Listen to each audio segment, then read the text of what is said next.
I didn't cry when the machines flatlined. I cried when I left the hospital. The night air was sharp, heavy with antiseptic, and the weight of goodbye pressed against my ribs. My husband was gone, the man I had trusted with everything. That's when I heard them. Two nurses by the corner, whispering in tones meant to dissolve into the hum of fluorescent lights. But their words were clear enough. She doesn't know. He wasn't supposed to. Not yet. And the transfer to her sister's account. The other woman. The other woman. I stopped breathing. My tears froze on my cheeks, turned to ice as their voices carved open my chest. My husband, my dying husband, had left me with more than grief. He had left me with betrayal. The beginning. I met Daniel at 23. He was the kind of man who looked at you as if you were the only person in the room. Sharp suit, softer smile. He made me feel chosen. I believed him when he said forever. He held my hand through nights of ramen and overdue bills, promised me that patience would bloom into the life we deserved. And it did.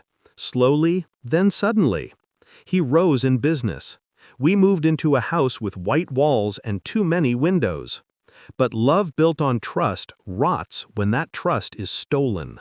The cracks. I should have noticed earlier.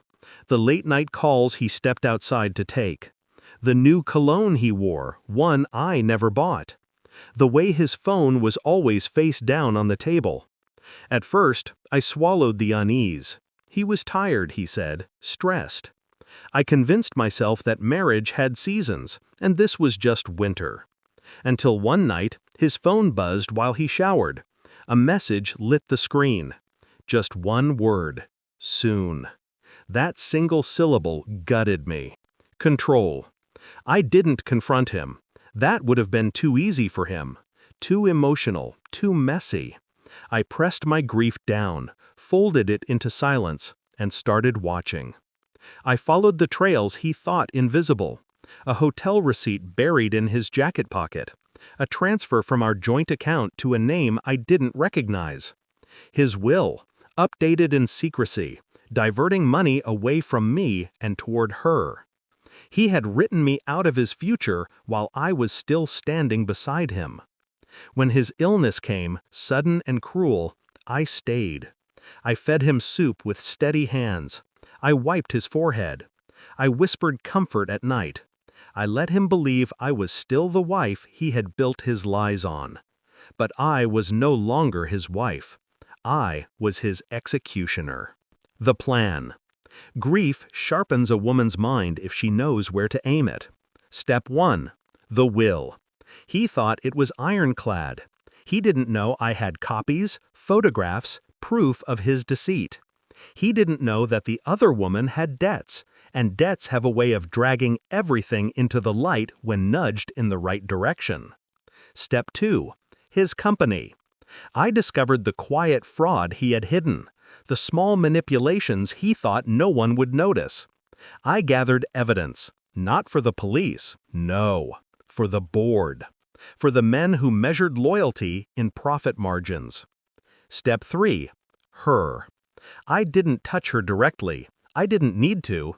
A few anonymous emails to her employer with attachments of her bank records, courtesy of my dying husband's gifts. She lost her job before she even knew I existed. Every move deliberate, every step clean. The fall. When he lay dying, tubes in his veins, he whispered apologies. Not for betrayal, for leaving me, for not giving me more time. I kissed his forehead and whispered back, "Rest now. Everything is taken care of." And it was.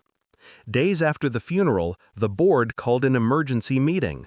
His fraud surfaced like rot in the walls. His name, once polished, became poison. Investors fled. His legacy crumbled. The other woman? She called me once. Her voice trembled as she demanded to know what happened. I let silence answer her. She lost more in that quiet than I could have said in a lifetime. The confrontation. But the true confrontation wasn't with her. It was with him. I sat by his grave, the earth still raw and unsettled. I spoke aloud, steady, measured. You thought you were clever, Daniel. You thought I would never know. But I did. I knew everything. And while you were planning a future without me, I was erasing you from mine. I told him how his name was tarnished, how his mistress was ruined, how every dollar he shifted away from me was now frozen, redirected, or burned in the fires of legal battles he couldn't fight. You didn't just die, Daniel. I killed the man you pretended to be. Release. Now, when people look at me, they see a widow, fragile, broken. They don't see the truth. The truth is, I buried more than a husband. I buried the man who betrayed me, the lies he spun, the future he stole. And in his place, I unearthed myself. Not the naive girl who believed in forever, not the wife who turned away from the signs, but the woman who listened, who learned, and who acted. I walked away from that grave with no tears left. Only silence. Only power.